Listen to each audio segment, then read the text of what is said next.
So guys, the Nigerian police is being dragged for this purpose.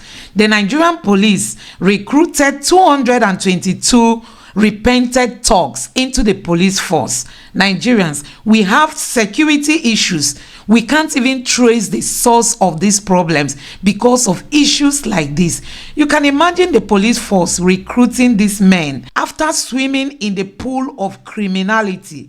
Today, they are being rewarded with this job offer, while law-abiding citizens languish with a lack of employment. So guys, these people who have gone into criminality, they now have a job. But you who have been a law-abiding citizen, you are still suffering and struggling with, unemployment.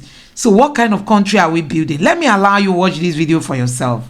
The 222 thugs, popularly known as Endaba, in Kano State, are here to embrace the amnesty initiative introduced by the Nigeria Police Force in the state.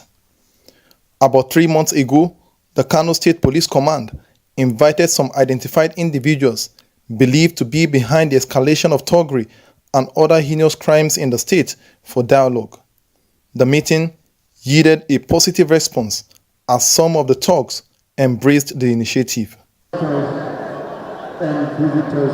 Among the 222 repentant thugs, 50 of them, drawn from Dala, Fege, Ungugu, Kano Municipal, and Gwale local government area of the state, having completed a 2-month intake training as members of the Nigerian Police Special Constabulary, were decorated. They pledged to promote peace in the state and promised not to go back into thuggery. I am among the 50 people who were trained and absorbed into the Nigerian police force, and I am prepared to play my part to ensure that Kano is peaceful. We will go around the state and continue to preach peace to the people so as to keep the state safe.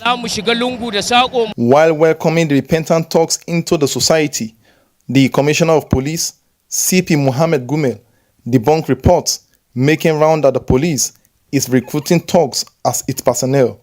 He says the amnesty initiative is only aimed at sustaining peace in the state.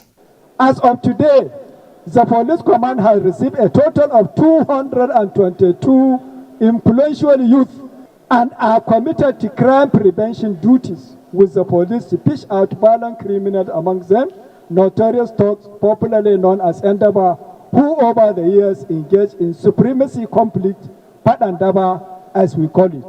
The governor of the state, Abba Yusuf, who gave a rosy welcome to the repentant thugs, urged them to be good ambassadors of the state. From the day they surrendered, they have been subjected to series of reformatory process. They have undergone lectures from psychologists and other experts in human behaviorism. And by the grace of Allah subhanahu wa ta'ala, we are going to give them all the necessary encouragement. But the move has generated uproar online as some of the repentant thugs, who is said to be a notorious criminal, recently declared wanted by the police. Nasiru Abdullahi, popularly known as Chilemi Doki, is among the new recruits. Some critics kicked against his inclusion and denounced the entire amnesty program. But while defending the move by Kano State, the police force spokesman, Muiwa Adejobi, said, and I quote, "They are not policemen, I was told, and it has been in the news that they are repentant individuals who have been mobilized into the constabulary scheme of Kano State. The constabulary scheme is not police, but a community-based initiative. With the integration of these 222 repentant thugs into the society, residents of Kano hoped that the amnesty program will address the incessant crimes in the state."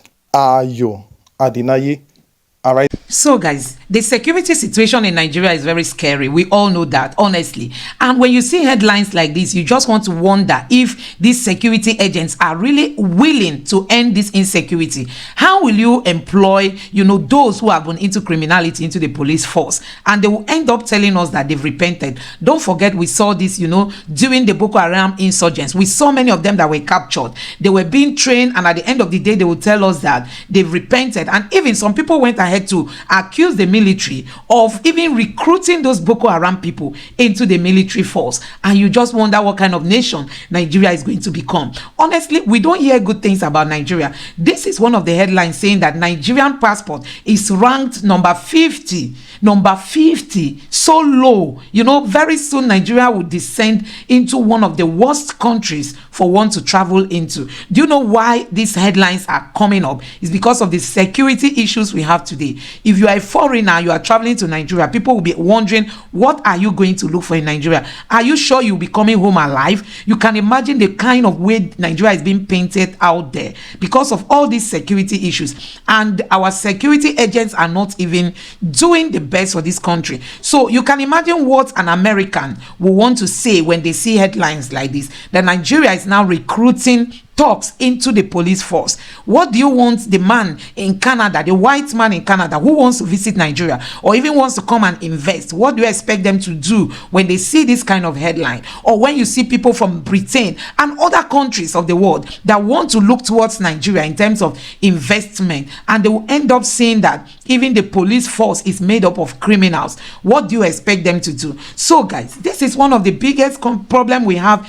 in this country. And as it stands now, it is even difficult for you in Nigerian to travel across the world, because each time you present the Nigerian passport, being the green passport, at any embassy, honestly, you'll be looked down on. They will look at you as one criminal and all that. So one guy shared his experience. He was to travel to Asia, precisely I think that was Japan. He was to travel to one of the countries in Asia, him and a friend who is an American, but he is a Nigerian. There are like 3 of them in that group. So they all presented their passports to the embassy. At the end of the day, other people got their visa. The other 2 got their visa so easily, but him being a Nigerian, his own visa was withheld. It took a whole lot of intervention before he was granted visa just to visit a country. Each time you present the Nigerian passport, it is being looked down on, it is being mocked, it is being taken for granted, because we have security issues. And like we all know, they said the security issue is a multi-billion business that so many people don't even want it to end soon. They are taking pleasure in it, they like it, and that is why they don't want it to come to an end. And one keeps wondering when Nigeria will actually be free. So guys, this is one of the updates I want to share with you. So this thing happened like 3 months ago, but it began to trend recently, possibly because of the kidnapping that has been happening in Abuja. And I thought I should share it with you guys. Let me know what you think about this in the comment section below. Please don't forget to subscribe to the channel, turn on your notification bell. Please give this video a like so that YouTube can recommend it to others, and let me know what you think in the comment section below. Thank you for watching, and see you again in my next video. Bye.